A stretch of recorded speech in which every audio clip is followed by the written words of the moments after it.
Functions in Python. Functions allow you to group a set of statements together and execute them by calling the function's name. Functions help in organizing code, promoting reusability, and making it more modular. Here's an overview of defining and using functions in Python. Defining a function. Python code. Def greet. Name. This function greets the person passed in as a parameter. Print. Hello. Plus name plus. Quote. Hash function call greet. Alice. In the example above, def is the keyword used to define a function. Greet is the function name. Name is the parameter the function takes. The indented block following the colon contains the code to be executed.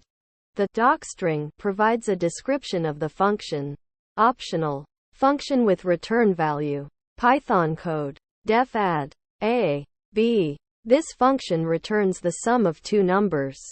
Return a plus b. Result equals add 3, 5. Print. The sum is, quote, result. In this example, the add function takes two parameters, adds them, and returns the result. The result is then stored in the variable result and printed.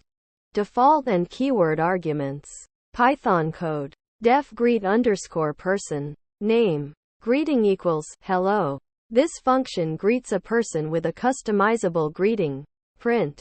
Greeting plus name plus. Quote. Greet underscore person. Bob. Greet underscore person. Charlie. Greeting equals hi.